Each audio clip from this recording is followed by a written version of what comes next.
मुझे कॉलेज में एक लड़की पसंद आ गई थी, लेकिन वो किसी लड़के से भी बात नहीं करती थी। लेकिन इसे ये नहीं पता था कि मैं इसे मोहब्बत करता हूँ।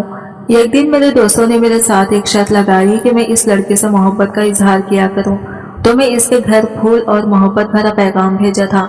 मगर मुझे नहीं पता था कि इस लड़के के घर वाले इतने सख्त हैं कि इसे कॉलेज जाना ही बंद कर दिया। मुझे बहुत दुख हुआ और मैं इसे माफी मांगने के लिए इसके घर बुर्का पहनकर निकल गया, तो वो कमरे में चेहरा झुकाए बैठी थी। मुझे देखते ही जैसे इसने चेहरा उठाया, इसके हुस्न को देखकर मैं पागल हो गया और अगले ही लम्हे मेरी फिर से नीयत खराब हो गई और मैं इसके मुंह पर पट्टी बांधी। ये मुझे बड़ी बड़ी आंखों से मुझे देख रही थी। मैंने इसके हाथ पैर भी बांध दिए। इसकी आंखों में बेतहाशा आंसू थे। ये मुझे दर्द भरी नजरों से मुझे देख रहे थे। मैंने पहले तो कमरे से कुंडी लगा दी और इसके साथ वो सब कुछ करने लगा। मैंने जबरदस्ती इसके साथ मैं इसके हुस्न में खो गया। मुझे नहीं मालूम था वो इतनी हसीन है। मेरी दिल की हालत खराब होने लगी थी, तो मैं उल्टे कदम लौट गया। पर अब दिन रात मैं ज़हरा को सोचने लगा और मेरा नाम असद बेग है, सिराज बेग का इकलौता और लाडला बेटा। असद बेग जिसे जो चाहिए होता वो फौरन मिल जाया करता था। ये सबको लगता था, लेकिन सिर्फ मैं ही जानता था कि मेरे अंदर कितना बड़ा खुला मौजूद है। मेरा दिल किस कदर अधूरा है कि मैं बामुश्किल सो पाता हूँ। 2 साल से नींद से मेरा कम ही सामना हुआ था और मेरे दिल की बेचैनियों को किसी सूरत खराब नहीं रहता था। मैं खुद को समझदार समझता था, हिम्मत वाला समझता था। गर्दर हकीकत में बहुत बुज़दिल था, जो एक महरूमी को दिल से लगाई जिंदगी से बेजार सा फिरता रहता था। जब मेरी हालत मेरी खुद के लिए ही नाकाबिल बर्दाश्त हो गई, तो मैंने एक साइकियाट्रिस्ट के पास सेशन लेने शुरू कर दिए थे और 6 माह के सेशन ने मुझे काफ़ी हद तक बदल डाला था। मैं फिर से हंसने बोलने लगा, अपनी ज़िंदगी को एंजॉय करने लगा था और अपनी डिग्री जो मैंने बीच में ही छोड़ दी थी, इसे फिर से मुकम्मल करने के लिए यूनिवर्सिटी जाने लगा था। मुझे ज़िंदगी की तरफ लौटा देखकर मेरे माँ बाप भी जैसे फिर से जी उठे थे। यूनिवर्सिटी में भी मेरे दोस्तों का ग्रुप मेरे लिए खुश था कि मैंने अपनी ज़िंदगी में आगे बढ़ने का फैसला आखिरकार कर ही लिया था। अपने दोस्तों के साथ यूनिवर्सिटी के बाद मैं सारा दिन घूमता फिरता रहता था और रात को अपनी फैमिली के साथ वक्त गुजारता था। अब मुझे जाकर अंदाजा हुआ था कि सब लोग मुझसे किस कदर मोहब्बत करते हैं और मैं कहाँ एक नाकाम हसरत का रोग पाले सबको तकलीफ में मुब्तला रखता था। मैं खुश रहने लगा था। एक बार फिर से बहुत ही ज्यादा खुश। इन्हीं दिनों एक्सचेंज स्टूडेंट पॉलिसी के तहत कुछ दूसरी यूनिवर्सिटियों से भी स्टूडेंट हमारी यूनिवर्सिटी में आने लगे थे। हम सब दोस्तों की तरह तरह के मंसूबे बना लिए थे। नए आने वालों को तंग करने के लिए हेड ऑफ डिपार्टमेंट ने हमें पहले ही वार्निंग कर दिया था कि ऐसा वैसा कुछ भी हमने किया तो वो हमें बगैर डिग्री दिए यूनिवर्सिटी से निकाल देंगे। और इस धमकी में जरा दम था, इसलिए हम सब मासूम बन गए। अगर हम शराफत का लिबादा न ओढ़ते तो डिग्री के आखिरी साल में आकर हमारी 4 सालों की मेहनत बर्बाद हो जाती। हमारी क्लास में भी कुछ नए स्टूडेंट्स आए थे जो पढ़ाई में काफ़ी अच्छे थे, मगर हमें सबसे ज़्यादा मुतासिर इसने किया था। बल्कि मुतासिर करने से पहले इसने क्लास समेत पूरी यूनिवर्सिटी को हैरान करके रख दिया था। वो ज़हरा थी और मैं तकिया यकीन से कह सकता था कि ज़हरा जैसी लड़की मैंने ज़िंदगी में पहले कभी नहीं देखी थी। पढ़ाई में वो इतनी अच्छी थी कि प्रोफेसर्स भी कहीं अटक जाते तो वो फौरन से सवाल हल कर देती थी और जब प्रेजेंटेशन देती थी तो सब दम साध कर इसे सुनते थे। इसका अंदाज ऐसा होता कि कोई एक पॉइंट भी किसी को समझ न आता, ऐसा हो ही नहीं सकता था। और जब वो बोलती थी तो दिल चाहता था कि इसे क़यामत का शोर उठने तक चुपचाप सुना जाए। वो बहुत प्यारा बोलती थी। इसकी आवाज़ जिस कदर खूबसूरत थी, चेहरा इस कदर बदसूरत था। ये मैं नहीं कह रहा कि वो बदसूरत थी, बल्कि ये पूरा डिपार्टमेंट ही इसकी पीठ पीछे कहता था, क्योंकि इसकी शक्ल किसी ने भी नहीं देख रखी थी। वो एक ढीले ढाले बुरखे के साथ बहुत बड़ा सा हिजाब और नकाब किए रखती थी, जिससे इसकी आंखें भी नजर नहीं आती थी। आंखों पर इसने हिजाब में मौजूद एक जालीदार मखाब जैसा कपड़ा डाला होता था और हाथों पर सियाह दस्ताने होते थे। इसके हाथ पैर, मुंह, नाक, होंठ या आंखें कुछ भी किसी ने नहीं देख रखा था, इसलिए इसके बारे में 6 मुगियां होती रहती थी कि वो इंतहाई बदसूरत ही होगी, तभी खुद को छुपा कर फिरती है, वरना हुस्न तो लड़कियां दिखाती हैं। अपने मुतालिक सबकी राय से ज़हरा भी अच्छे से वाकिफ थी, लेकिन पढ़ाई के अलावा वो किसी से फजूल बातचीत नहीं करती थी। क्लास के किसी भी लड़के से कभी इसकी कोई बातचीत नहीं हुई थी और ना ही किसी में हिम्मत हुई थी कि कभी ज़हरा को मुखातिब करता। लड़के तो लड़के, ज़हरा की कोई लड़की दोस्त भी नहीं थी। वो अपनी बड़ी सी गाड़ी में सुबह अकेली ही आती थी और क्लासेस खत्म होने के बाद वो 1 भी मिनट यूनिवर्सिटी में नहीं रुकती थी और चली जाती थी। वो सबसे अलग थी, इसलिए सबकी तवज्जो का मरकज थी। सो कोई इस पर रश्क करता था तो कोई हसद में मुब्तला था, मगर वो सबको नजरअंदाज करके सिर्फ अपनी पढ़ाई में मसरूफ रहती थी। वो जैसी लड़की थी मेरे नज़दीक तो बहुत ही काबिल इज्जत थी और मुझे लगता था लड़कियों को ऐसा ही होना चाहिए। एक दो बार मैंने अपने दोस्तों के सामने इसकी तरफदारी कर ली तो सब मेरे पीछे पड़ गए कि शायद मैं ज़हरा को पसंद करने लगा हूँ, मगर ऐसा नहीं था। मैं तो सिर्फ इसकी इज्जत करता था क्योंकि वो अपनी इज्जत करवाना चाहती थी और मैं बहुत मुश्किल से मोहब्बत नामी पिंजरे से निकलकर आज़ाद हुआ था। मैं दोबारा से अपने लिए कभी भी ऐसा कोई रोग नहीं पालना चाहता था जिससे मेरी जिंदगी मुतासिर हो। मैंने पहले ही एक नाकाम मोहब्बत के शौक में अपनी जिंदगी के 2 साल और इस मोहब्बत को हासिल करने की कोशिशों में अपने मजीद 2 साल बर्बाद किए थे। मैं अब किसी को भी इतनी अहमियत नहीं देना चाहता था क्योंकि मैं डरा हुआ था इस इंसान से जिसको मैंने इतना चाहा था कि खुद को भुला दिया था। इतना टूट का चाहा था कि जब वो गई तो मुझे लगा कि मैं मर जाऊंगा और 2 साल मैंने एक जिंदा लाश की तरह ही तो गुजारे थे। मैं मोहब्बत में मिले इस दर्द को, इस तकलीफ को और इस धोखे को भी नहीं भूल सकता था और ना वो अजियत मुझे फिर से मोहब्बत करने दे सकती थी।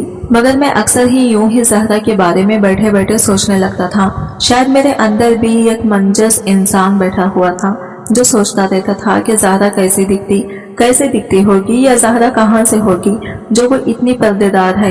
इस दिन भी यूनिवर्सिटी में मेरे दोस्तों ने ज़हरा का जिक्र छेड़ दिया तो मैं बेजार सा वहाँ से उठ आया था।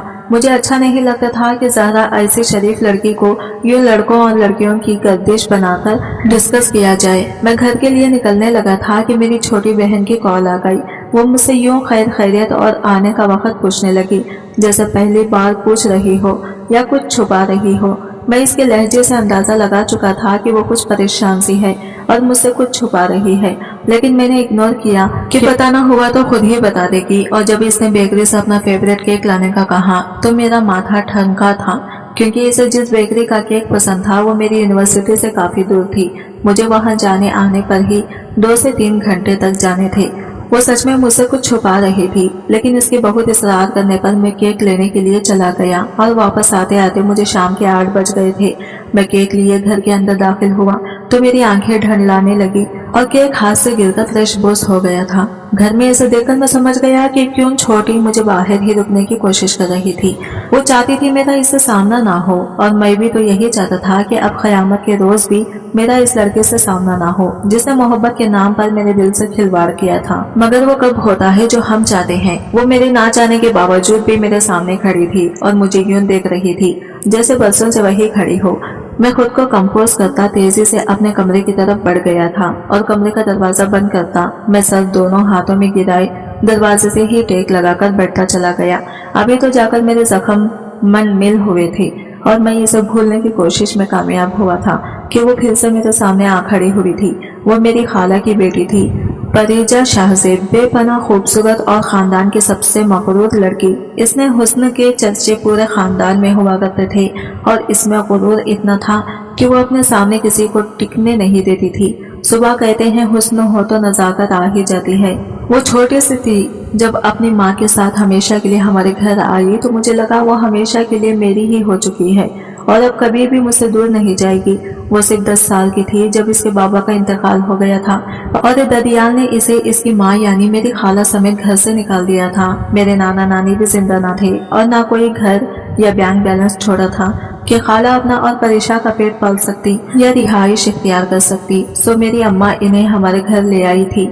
मेरे अब्बा बहुत बड़े बिजनेसमैन थे और दिल के भी बहुत बड़े और साफ आदमी थे। खुले दिल से उन्होंने खाला और परेशा का इस्तेमाल किया था और फिर मेरा घर परेशा का और परेशा मेरी हो गई थी। वो बिल्कुल किसी गुड़िया जैसी थी जिसको हाथ लगाने पर भी मैली हो जाए। मैं इसका बहुत ख्याल रखने लगा क्योंकि खाला ने कहा था वो मेरी है और फिर जब खाला ने सबके सामने यही बात की तो सब भी काम गए थे कि परेशा मेरी है और मैं परेशे का हूँ। जैसे जैसे हम दोनों बड़े हो रहे थे हमारी दोस्ती भी पक्की होती जा रही थी और जब हम दोनों ने मैट्रिक किया तो बाकायदा हमारी मंगनी कर दी गई थी। इस मंगने से हम दोनों ही खुश थे और परेशे तो उतराती फिर रही थी क्योंकि वो मंगनी के लिबास में जिस कदर खूबसूरत लग रही थी काश ये कोई इतना खूबसूरत लग सकता हो। इसे अपनी खूबसूरती का अच्छे से अंदाजा हो चुका था, इसलिए इसकी नाक पर बैठा गुरूर बढ़ने लगा था और EFSC के बाद वो इस्लामाबाद पढ़ने चली गई। तो मेरा दिल कटने लगा था। मैं हर पल ऐसे याद करता था, मगर फोन नहीं कर पाता था क्योंकि वो मुझे गुस्सा करती थी और मैं इससे इतनी मोहब्बत करता था कि इसके गुस्से से डर जाया करता था। वो खुद ही रात को मुझे चंद मिनट के लिए कॉल कर लिया करती थी और मैं इसके कॉल के इंतजार में सारा दिन जिस कदर मुश्किल से गुजारता था सिर्फ मैं ही जानता था। फिर अचानक से इसके अंदर बदलाव सा आने लगा था, जिसे मैंने अपना वहम जानकर जानने दिया। पहले वो सिर्फ मकरूर हुआ करती थी, अब मुझे वो कुछ बेजारी भी लगने लगी थी। मुझसे, मेरे घर से और मेरे घर वालों से वो छट्टी पर आई तो वो जैसे बदतमीजी के सारे रिकॉर्ड तोड़ने आई थी। बाद बे बाद वो फजूल में घर में तमाशा करने लगी और फिर खुद ही सारे जहान से नाराज होकर अपने कमरे में बंद हो जाती और मेरी वालों की तरह इसके कमरे का दरवाजा बजाता रहता था। मैं इससे भीख की तरह तवज्जो और मोहब्बत मांगने लगा था और वो कमाल बेनियाजी से मुझे धुतकारने लगी थी। वो अम्मी से भी बदतमीजी करने लगी थी और अब्बू पर भी खातिर नहीं लाती थी और फिर इसे शोर डालती थी जैसे आया जैसे इस पर बहुत जुल्म हुआ हो और हालात मेरे खराब हो जाते थे। इसकी आंख से आंसू निकलता था और मेरे जिस्म से जैसे जान निकल जाती थी। मेरे हालात देखकर मेरे माँ बाप झुक जाते। उम्र और रुतबे में बड़े होने के बावजूद अम्मा अब्बा मेरी खातिर इससे माफी भी मांग लिया करते थे और वो यूं मुस्कुराती जैसे दुनिया इसके कदमों तले हो। खाला ने भी इसे समझाने की बहुत कोशिश की लेकिन इसका रवैया बद से बदतर होता गया और फिर जब वो वापस इस्लामाबाद चली गई तो मैं इसे दीवानों की तरह फोन करता रहता और वो दिल करता तो 2 मिनट बात कर लेती, वरना मुझे ब्लॉक कर देती थी। कई हफ्तों बाद मेरी इससे मोहब्बत होने लगी थी और इसकी आवाज सुनकर जैसे मैं जी उठता था और वो थक से फोन बंद करके मुझे फिर से मार देती थी। इसका रवैया ऐसा ही था और मेरी तकलीफ बढ़ती जा रही। किसी दिन फिर से अचानक से कुछ अजीब हुआ, बहुत ही अजीब, जिस पर मुझे यकीन न आया लेकिन फिर भी मुझे यकीन करना पड़ा क्योंकि मेरा दिल बहुत पागल और नासमझ हो चुका था। परिचय के मामले में अचानक से परिचय का रवैया बदलने लगा और वो मुझे रोज फोन कर करके घंटों बातें करने लगी थी। वो मेरी खैरियत पूछती, मेरे दिन भर की दास्तान सुनती और मेरी मोहब्बत का जवाब मोहब्बत से देने लगी थी। और ऐसा क्यों कर रही है मैंने कभी ये सोचा ही नहीं। मैंने तो बस यही सोचा कि वो मुझसे मोहब्बत करने लगी है और मेरे दिल में इसके लिए जो मोहब्बत थी इससे सारा खानदान ही वाकिफ था। परिचय मुझसे हर बात शेयर करने लगी थी, अपनी हर परेशानी और खुशी। तो मैं खुद को हवाओं में उड़ता हुआ महसूस करने लगा था। जैसे पैसे चाहिए होते या कोई चीज इसे पसंद आ जाती तो वो मुझे ही कहती थी क्योंकि मेरे लिए कुछ भी खरीदना मुश्किल नहीं था और परिचय के लिए तो मैं सारी दुनिया भी खरीद सकता था। मैं इतना पागल हुआ करता था। इस वक्त मैंने भी ये भी नहीं सोचा कि वो जेंट्स वॉच और शर्ट्स, वो भी मुल्क के महंगे ब्रांड्स से मुझे ऑर्डर करने का क्यों कहती है। वो मुझसे हर हफ्ते क्यों इतनी बड़ी बड़ी रकम निकलवा लेती है और किसी को बताने से भी मना करती है। क्यों मैंने कभी भी ये भी नहीं सोचा था मोहब्बत ने मेरी अक्ल और आंखों पर पर्दा डाल दिए थे। मैं अपनी डिग्री के दूसरे साल में था जब इसने मुझसे फरमाइश की कि मैं इसे नई गाड़ी इस्लामाबाद में ही लेकर दूं और किसी को भी इस गाड़ी के मुताल्लिक ना बताऊं और मैंने ले भी दी थी। अब्बा ने मुझसे कभी भी नहीं पूछा था कि मैं इतने ट्रांजैक्शन कहाँ करता हूँ और मैं भी अब्बा की मोहब्बत की कमाई बस उड़ाता ही चला जा रहा था। इस खुश फहमी में कि परिचय जहां से मुझसे मोहब्बत करती है और वो मेरी है, लेकिन फिर मेरे सब ख्वाब चिकनाचूर हो गए, बल्कि मेरा पूरा वजूद ही मिनता चला गया। मैं जो इतना कुछ सोचे बैठा, मेरी सोच मुझे ही नाक बनकर डसने लगी थी क्योंकि परिचय ने मोहब्बत का नाटक करके इसने मुझे डस लिया था। इसने मुझे मोहब्बत के नाम पर बुरी तरह इस्तेमाल किया था और मैं भी होता चला गया था। और जब आंखों से पर्दा हटा तो पता चला जिसे मैं अपनी समझ रहा था वो तो मेरी भी थी ही नहीं और ना ही मेरी होना चाहती थी। वो तो कब की किसी और की हो चुकी थी।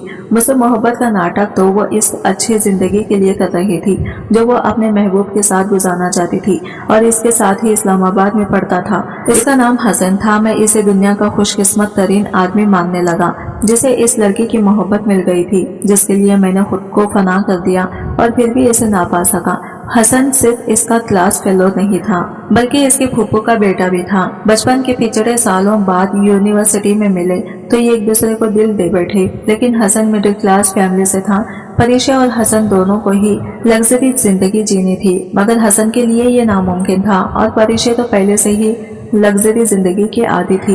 मगर वो ये भी जानती थी कि अगर मुझसे मंगनी तोड़ेगी तो ऐशे इशरत की जिंदगी से दस्तबरदार होना पड़ेगा, जो ना इसे मंजूर था और ना ही इसके सोकार महबूब को, जो इतना घटिया था कि सिर्फ पैसों के लिए इसने परिचय को मेरी मोहब्बत का खेल खेलने के लिए कहा और परिचय खेलती भी रही थी। पूरे 1 साल तक वो मेरी मोहब्बत के साथ मेरे दिल और एहसासात के साथ खेलती रही और जो कुछ मुझसे मोहब्बत के नाम पर बटोर सकती थी बटोरती चली गई। इस्लामाबाद में घर, गाड़ी और करोड़ों की रकम वो मुझसे ले चुकी और मजीद भी लेती रहती। अपनी डिग्री मुकम्मल होने तक के अब्बा को मालूम हो गया और यूं इसका पोल खुलकर सामने आ गया। पोल खुला तो वो भी मकरी नहीं बल्कि डट कर कहा कि हुसन से मोहब्बत करती है और इससे शादी करेगी। खाला ने सुना तो रखकर इसे थप्पड़ मारा था, मगर वो बहुत आगे निकल चुकी थी और अब किसी की भी सुनने की पोजीशन में नहीं थी। दूसरी तरफ मेरी हालत खराब हो रहे थे। मैं बर्दाश्त नहीं कर पा रहा था कि मेरी परिशे मुझे धोखा दे गई। मैंने यूनिवर्सिटी जाना छोड़ दिया था, दोस्तों से मिलना जुलना छोड़ दिया और खुद को कमरे में बंद कर लिया। मैं खामोश रहने लगा था और जब सुना कि खाला परिशे की शादी हसन से करने के लिए मान गई है तो मैं फूट फूट कर रो दिया था। खाला ने परिशे की शादी कर दी और रुखसती के वक्त इससे सारे ताल्लुकात खत्म कर लिए और वो भी मोहब्बत के गुरूर में मस्त माँ की ममता को भी पैरों तले रौंदकर हसन के साथ चली गई और यूं हमारे घर से परिशे हमेशा के लिए चली गई।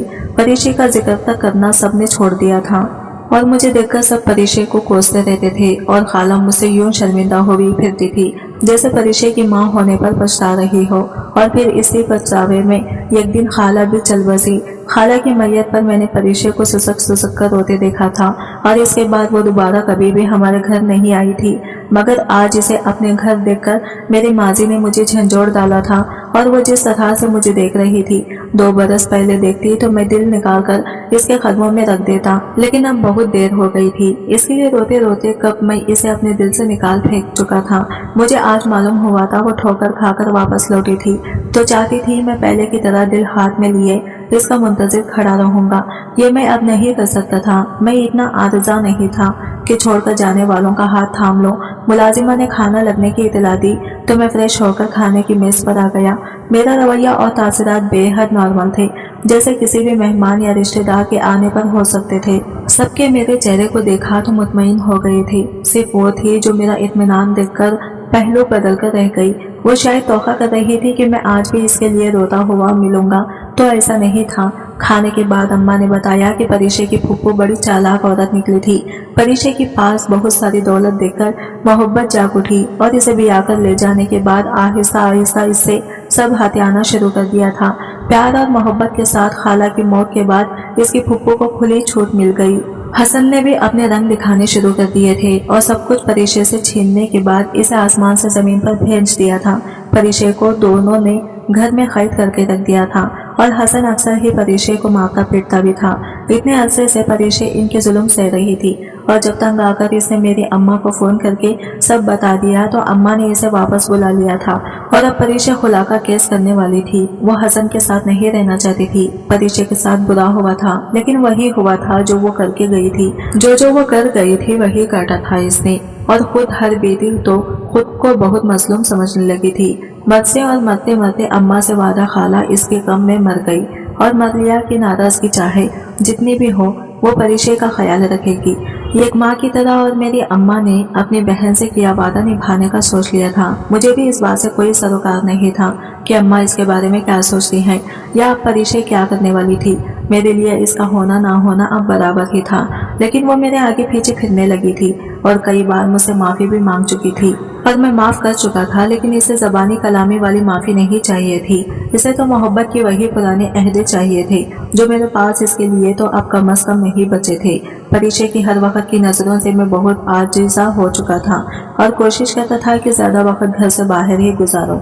और फिर इसको खुला मिल गई तो अम्मा ने मुझे इससे शादी करने का कहा था। अब्बा तो अम्मा को देखकर रह गए जो मरी हुई बहन का भरम रखने के लिए एक ऐसी लड़की को अपने बेटे से बांधना चाहती थी जो कभी इनके बेटे को मौत के मुंह में ढकेल कर गई थी।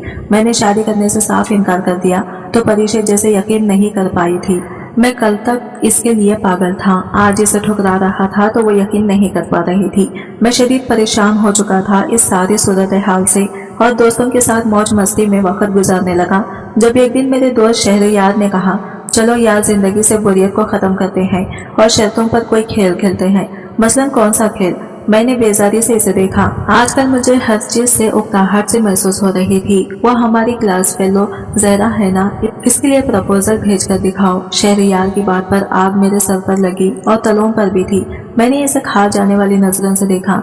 इसे घूर मत, ये सिर्फ एक शर्त है जो तुम पूरी करो तो हम मानेंगे कि परिशे से मोहब्बत नहीं रही। अब तुम्हें और हम ये भी तो देखना चाहते हैं, वो नकाब वाली जहरा भी जो किसी लड़के से बात तक नहीं करती, किसी लड़के के प्रपोजल पर क्या करती है। शहरयार को बहुत तजस्सुस था जहरा के बारे में जानने का, इसलिए वो शर्तें भी ऐसी ही रख रहा था और मैं भी इन दिनों पागल हुआ फिर रहा था, ना कुछ सोच रहा था और ना कुछ समझ रहा था। इसलिए शहरयार की बातों में आ गया और इसे ये साबित करने के लिए कि मैं परिचय में अब कोई दिलचस्पी नहीं रखता, मैंने जहरा को प्रपोज करने का फैसला कर लिया था। मैं घर आया तो खाने की मेज पर इससे पहले कि अम्मा कोई बात करती, मैंने करके सबको हैरान कर दिया था। मैं शादी करना चाहता हूँ, मेरा लहजा स्पार्ट था और अम्मा की आंखों में मुस्कुराहट उभरी थी। इन्हें लगा मैं इनकी बात मान रहा हूँ और वो कमबख्त परिचय यूं मुस्कुराई जैसे मुझे जीत गई हो। अब्बा पहलू बदल कर रह गए, वो नहीं चाहते थे कि मैं परिचय से शादी करूँ। ये तो बहुत अच्छी बात है बेटा, मैं तो खुद यही चाहती हूँ। तो अम्मा एकदम बहुत खुश हो गई थी। तो फिर ठीक है, आप अब्बा और छोटे इतवार को तैयार रहिएगा, मेरा रिश्ता लेकर जाना है। अब एक सन्नाटा सा था जो खाने की मेज पर फैल चुका था। परिचय के हाथ से चम्मच छोड़कर फ्रेश पर जा गिरा था और अम्मा खाना खाना भूलकर होनखों की तरह मुझे देखे गई थी। अब्बा और छोटी अब अपनी मुस्कुराहट छुपाने को सर झुकाए खाने की प्लेट पर झुक चुके थे। क्या मतलब बेटा आपका? मैं आपकी शादी परिचय से करना चाहती हूँ। अम्मा के दिल से इतना कुछ होने के बाद भी भांजी की मोहब्बत खत्म होने का नाम नहीं ले रही थी। मैंने उकताकर अम्मी को देखा और मैं आपको 1000 बार बता चुका हूँ, मैं नहीं करना चाहता परिचय से शादी। आप बस इतवार को तैयार रहिएगा, मेरा रिश्ता लेकर जाना है मेरी क्लास फेलो के घर, क्योंकि मैं इसे पसंद करता हूँ, मैं इससे शादी करना चाहता हूँ। मैं अपनी बात मुकम्मल करके वहाँ से उठ आया था, क्योंकि मैं जानता था कि अब जमीन फटे या आसमान या फिर परिचय, इस गम में रो रो कर ही क्यों ना जाए। मेरा प्रपोजल मेरे अम्मा अब्बा इतवार वाले दिन ही लेकर जाएंगे और शहरयार की इस शर्त पर मुझे मजा भी आया था। मेरे मुंह से किसी और के लिए पसंदीदगी का सुनकर जो हाल परिचय का चेहरे का हुआ था, सोचकर ही मुझे मजा आने लगा था। वो मुझे ठुकरा कर गई थी तो अब डिजर्व करती थी कि वो भी ठुकराई जाए। इसके बाद प्रपोजल के हवाले से अम्मा या अब्बा ने मुझसे कोई बात नहीं की थी, बल्कि इतवार वाले दिन शाम को तैयार होकर अब्बा ने मुझसे जहरा के घर का पता मांगा था, जो मैंने खुशी खुशी दे दिया था। अब्बा को मैंने स्पेशल 7 फूल ले जाने का भी कहा था और मिठाई भी। अम्मा शगुन के लिए खानदानी कंगन भी साथ रख चुकी थी और छोटी की तो खुशी की कोई इंतहा न थी। बस एक परिचय थी जो अपने कमरे में बंद हुई पड़ी थी। अम्मा इसे हमदर्दी कर सकती थी, लेकिन इस हमदर्दी में अपने बेटे की खुशी को कुर्बान नहीं कर सकती थी। आज वो इतना तो समझ ही गई थी। अम्मा अब्बा और छोटी जहरा के घर के लिए निकल गई तो मैं भी शहरयार की तरफ आ गया था। शहरयार को तो यकीन ही नहीं आ रहा था कि शर्त को संजीदा करके मैं सचमुच ही प्रपोजल भेज चुका हूँ। मैं अपनी तरफ से शर्त पूरी कर चुका था, अब इनकार होता या इकरार, मुझे जहरा या शादी से कोई लेना देना नहीं था। मैं तो परिचय को इसके औकात याद दिलाना चाहता था, सो दिला दिया। तकरीबन कोई 1 घंटे बाद अब्बा की कॉल आई। वो मुझे घर बुला रहे थे और इनका अंदाजा गुस्से में झलक रहा था। मैं समझ चुका था इनकार हो चुका होगा। मैं घर पहुंचा तो अब्बा ने मुझे स्टडी में बुलाया और जो कुछ वो बताते गए ये सुनकर मेरे पैरों तले से जमीन खिसकती चली गई थी और मारे शर्मिंदगी की मुझसे सर नहीं उठाया जा रहा था। अब्बा ने बताया कि ज़हरा जिस खानदान से ताल्लुक़ रखती है वो बहुत मजहबी लोग हैं, बल्कि मजहबी से ज्यादा रिवायती लोग हैं जो अपने खानदान की रिवायतों के लिए जीते हैं। जब अब्बा ने रिश्ते की बात की और ये जानकर ज़हरा और मैं क्लास फेलो हैं, ज़हरा के वालिद आग बगुला हो चुके थे और गुस्से में ज़हरा को जो कुछ कहा वो सुनकर कानों से धुआं निकलने लगा था। इन्हें लगा था कि मेरा और ज़हरा जिस कोई चक्कर है, इसलिए उन्होंने अम्मा अब्बा को बेइज्जत करके घर से निकाल दिया था। मैं बहुत ज्यादा शर्मिंदा हो चुका था, क्योंकि मेरी वजह से जाने ज़हरा के साथ क्या हो रहा होगा। मैं अगले दिन यूनिवर्सिटी गया तो ज़हरा वहाँ भी नहीं थी, मतलब वो अब यूनिवर्सिटी आने वाली नहीं थी। इसके खानदान का जैसा नक्शा अब्बा का खींचा था, वो सुनकर तो लगता था ज़हरा को मार डालेगी, मगर अब नहीं भेजेंगे। मेरी शर्मिंदगी बढ़ती ही जा रही थी और ज़हरा का सोच सोचकर मैं हलकान हो रहा था। मेरी वजह से वो इतनी बड़ी मुसीबत में फंस चुकी थी और मैं इसके लिए कुछ भी नहीं कर सकता था। मैं एक बार ज़हरा से मिलकर माफ़ी मांग लेना चाहता था ताकि मेरे दिल को तो सुकून मिलता। मैं कितने ही दिन तक इंतज़ार करता रहा कि शायद ज़हरा यूनिवर्सिटी आ जाए, लेकिन इसे कि आना था और ना वो आई और मेरी बेचैनियाँ बढ़ने लगी। मेरी वजह से इसकी पढ़ाई भी खत्म हो गई थी। ये सोच सोच कर ही मेरा दिमाग फटने वाला हो गया था और जब मुझसे मजीद सब्र न हुआ तो मैंने ज़हरा के घर जाने का फैसला कर लिया और इसके घर जा पहुंचा, लेकिन अपनी असलियत छुपाकर मैंने बाजार से ये अबाया खरीदा और इसे अच्छे से खुद को कवर करने के बाद नकाब करके ज़हरा के घर जा पहुंचा और आवाज़ को बारीक करके ज़हरा की माँ को बताया कि मैं ज़हरा की दोस्त हूँ। इस वक्त घर में ज़हरा के वालिद नहीं थे, इसलिए बगैर कुछ कहे ज़हरा की माँ ने मुझे ज़हरा के कमरे तक पहुंचा दिया था। मैं ज़हरा के कमरे में दाखिल हुआ तो देखा वो सर झुकाए बेड पर बैठी रो रही थी। मैंने अपना नकाब उतारा और चंद कदम आगे बढ़ा ही था तो ज़हरा ने झुका सर उठाया और मैं जहाँ का था वहीं का रह गया। मजीद एक भी कदम उठाना या पलक झपकाना मेरे लिए मुश्किल हो गया था। मेरे पैर मन मन के हो गए थे और आंखें साकित हो चुकी थी। वो ज़हरा थी जिसके मुताल्लिक़ यूनिवर्सिटी में कहा जाता था कि वो बदसूरत है, तो कहने वाले अगर ज़हरा को देख लेते तो अपनी उंगलियां काट देते। वो ऐसी थी जैसे कोई आसमान से उतरी हूर हो सकती है और इसकी बड़ी बड़ी सियाह आंखों में तीरते आंसुओं को देखकर मैं शल सा खड़ा रह गया। मैंने आज तक किसी को भी इतना खूबसूरत नहीं पाया था और आज तक ऐसी आंखें नहीं देखी थी तो जिस इसकी कदर करब से गुजरी हो। मैं नकाब उतार चुका था, इसलिए वो मुझे देखकर पहचान चुकी थी, मगर बोली कुछ भी नहीं। ना कोई गिला जिंदगी बर्बाद करने का और ना कोई शिकवा जिंदगी में जहर घोलने का। बस जिन निगाहों से मुझे देखकर इसने रुख मोड़ा था मैं फतरा हो गया था। वो फिर से सर घुटनों पर रखकर रोने लगी थी और मैं जो माफी मांगने आया था सब कुछ भूल गया था। बस याद थी तो ज़हरा थी।